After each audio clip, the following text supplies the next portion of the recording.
Hey, everybody. We're going to be talking about digital portfolios and an exploration of what they are, how to implement them in the class or a school, what are some strategies for it, best practices, design elements, all of that. My name is Rob Dominic. I'm an MLTI ambassador, and this is going to be our weekly PD series for the month of May. So thanks for joining.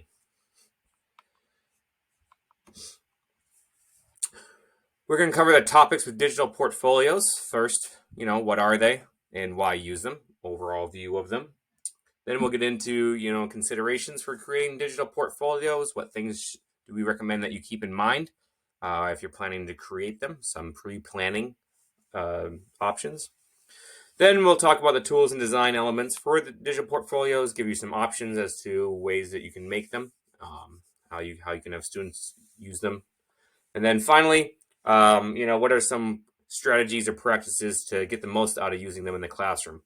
How do you implement them? How do you have them, drive the student learning? Things like that. So, simple overview here, right? Digital portfolios. It takes that traditional binder-filled portfolio and it turns it into digital format, right? Pretty straightforward. Odds are a lot of people are familiar with the idea of a portfolio that houses a student's or a professional's work. But instead of having a physical piece, then having to manage all those papers and binders and organization and physical space, where we look at doing it digitally, something that students can take with them or add to them at any point. A lot of times, websites are the most common medium for digital portfolios. Right, you can upload things to it, different website hosting options for it, but you could also use other resources. Google Slides is another common one that you can use because you can organize it with graphics and text in that way and have a file of their digital portfolios. There are even apps which work especially for littles, where they can use an app like Seesaw, Class Dojo, to kind of organize digital portfolios for themselves, and that can be share out their work from there. Types of digital portfolios. So there's some things to keep in mind here because it all depends on what your purpose is of making a digital portfolio. You could have it be a showcase, right, where it's a collection of the best work. You could have it be a process one, where it's work in progress and it's meant to kind of show progress over time and be a way to reflect on the student learning.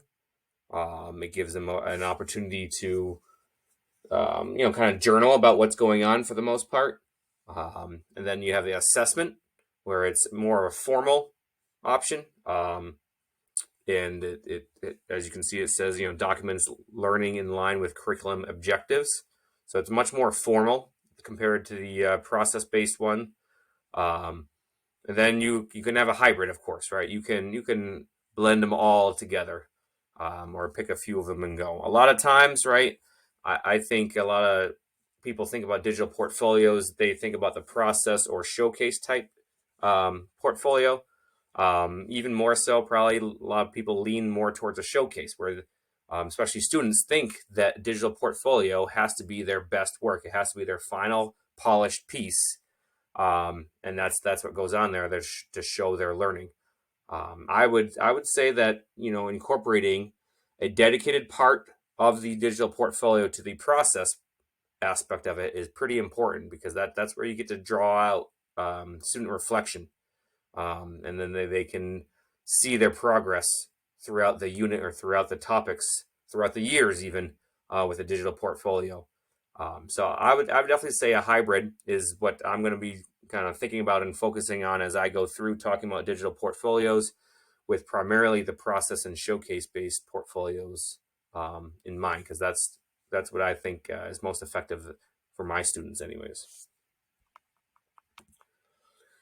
So portfolios in general, right? Not just digital, but portfolios overall. There are obviously pros and cons to everything, and pros and cons for portfolios and having them in the classroom at all is, gives it student ownership. I'd say that's one of the biggest pieces. It lets the students reflect on their learning and their evidence of progress, and by doing that, they they own the work a little bit more. They think about it. They have to process it more. It's not just a robotic or, in and out, turn it in, toss it away, forget about it, back and forth exchange with a teacher. You can have them actually kind of think about their learning, think about their work, where are they with it? All those things you probably do at some point throughout units or topics with students, but this explicitly does it for them and has a place for them to put it all. And again, similar to what we were just talking about, a lot of it can be process based, right? With any portfolio, you focus more on the skills along the way, not just that one number at the end of a unit that a student thinks makes or breaks them. They can hopefully realize that they've come a long way by looking at their work throughout. And it opens up communication, right? Because a student needs to think about what are they going to put in a portfolio, what are their pieces that or show they're learning the best.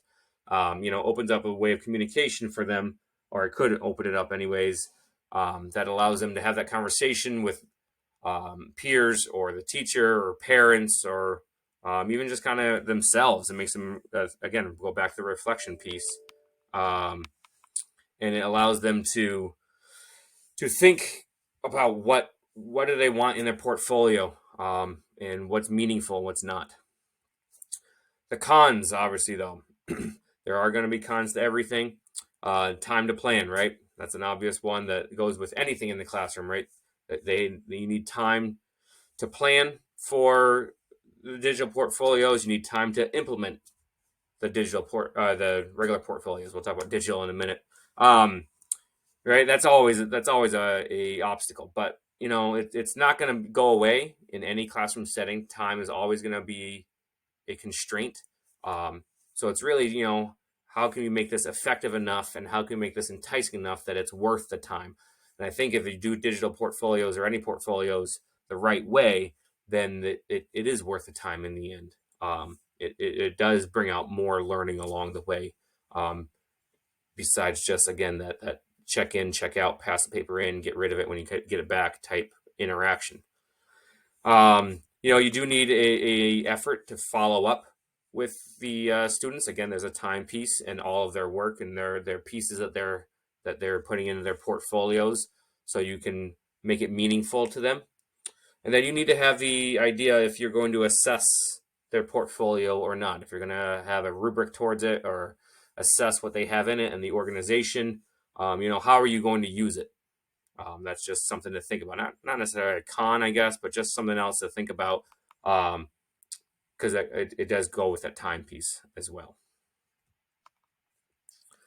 So this Campus Press is a pretty good resource.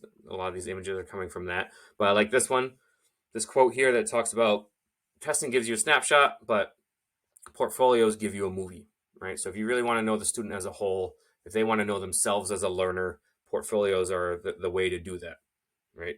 It shows them the progress along the way. It shows them where they're weak, where their strengths are. It gives them a chance to reflect all of those pieces we just talked about, right? All right, so the app portfolios, you have the idea about them, wherever you may lie, pro or con now, kind of talking about it. But why digital, right? Why go digital instead of just having those physical binders? Well, there's a few reasons here we can think about. The ease of access, right? They can get it anywhere. They can add to it anywhere. They can work on it anywhere. It allows them to share it anywhere, depending how open you have it for the students, sharing to parents or relatives, or maybe they're doing some sort of apprenticeship with a business nearby. They can share it with them.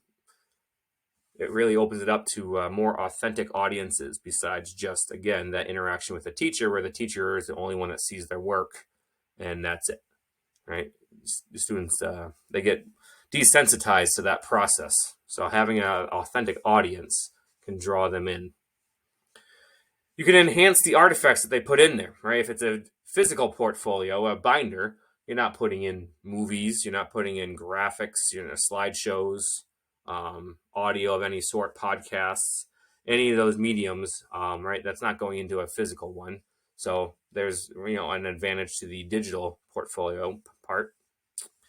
Modern skills, right? So we're talking about students having more 21st century skills of being able to, 4 C's if nothing else: communicate, create, critical think, um, collaborate.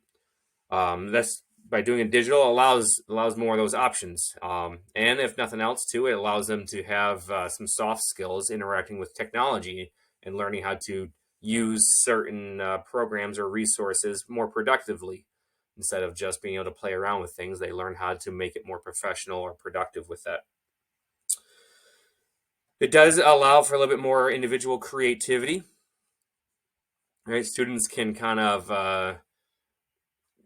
go deeper with their creativity potentially with the computer piece. If they really want to get into graphic design part, they can incorporate that on their resource, their website or slideshow, whatever it may be. They can add the graphics through coding or through drag and drop. They can add different stylized headings. They can kind of get into that a little bit more, and they can include different creative pieces of how they want to have their artifacts presented.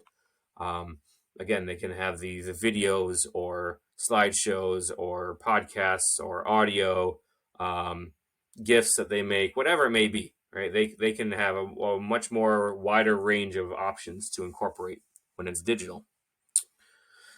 It allows them to start a positive digital footprint. I like this one a lot here because students probably don't think about that too much, especially middle schoolers or so onward. They're not too concerned overall the digital footprint across the board. Some are, but they're out there doing whatever on social media, not really thinking about what they post out there, how it stays out there. So this is at least a way that they can think about presenting themselves in a positive way, and having at least some artifact out there that shows their ability to produce and learn, as opposed to just play around with social media and things like that out online. And then again, this is a positive of portfolios in general, but it's worth talking about in the digital realm as well, the ability to reflect. But if it's digital here, it's a lot easier to have it span grade levels and allow the students to reflect across the board, through many different grades, as opposed to just grade by grade with those binders that they might dig out later on. But odds are, like mine are stuffed in the attic from years ago. Odds are they're getting put away someplace or thrown out in a giant bonfire at the end of the school year or something. I don't know. Odds are that those physical binders may not stick around, and be used really again. Whereas a digital one, if they're referring back to it again and again, it allows them to reflect over time. Look at my growth. Look where I was before. Look how I changed. Look how I improved. It really gives them that scope and sequence of their whole learning career, really. And I think that becomes more impactful, more meaningful for them. But again, pros and cons with everything, as we said. Digital portfolios, a couple things to keep in mind as you go through them, or if you're going to use them. You initially may need some extra time for how students learn the software, the resource, the tool, whatever it is that you're using, right? And then probably the first time they use it, they're going to want to design things and put in little emojis or this or that, depending how early you use them. Right? They might want that on there to start with. And then because they're digital and online, you need to kind of consider student privacy a little bit more. How much are you going to be sharing it out? Who's going to be able to access these digital portfolios? If it's for, middle school age, 5th grade or so, if you're going to start there with having them make their own, it's probably going to be just for them and maybe a parent link. But then as you progress, they may be able to share it more publicly, and they can shift that way instead. But you do need to consider, what is the appropriate privacy for the grade levels that you're starting them at. And if you're doing, again, student-owned digital portfolios where they're making them themselves and designing, odds are they're going to be a little bit older anyways. They're going to be probably at least the middle school grade levels in order to have them make their own. They're probably using other programs if they're younger. But anyways, a couple things to keep in mind, especially as we go forward in this digital portfolio series here, and we're making things or we're putting information out there. You need to kind of mold, how does that look in your own classroom? How does that look for your own level students that you have? Um, you know, you wouldn't be putting their names out there. You wouldn't be putting their pictures out there. If they're younger, they could be using different cartoon characters or Bitmoji's okay. So we can kind of modify it as we go. And we'll talk about it as well, but I just want that in your mind as we go through this series. All right, so hopefully you've got a good overview now. This was a pretty quick one. We're going to dig in, like I said, more details later on about digital portfolios. Considerations is next time, things to consider ahead of time, pre-planning for them. Then we'll talk about the design elements and using them in the classroom and getting the most out of them. If you're going to decide to use them in your own school or classroom setting. So thank you for joining this week. Again, my name is Rob Dominic. My email is here. Contact. We have our MLTI YouTube playlist here. All these videos are now asynchronous, so you can find them at any time to review them. Get your contact hours here on this PDF linked in the comments, and we'll see you next time. Thanks.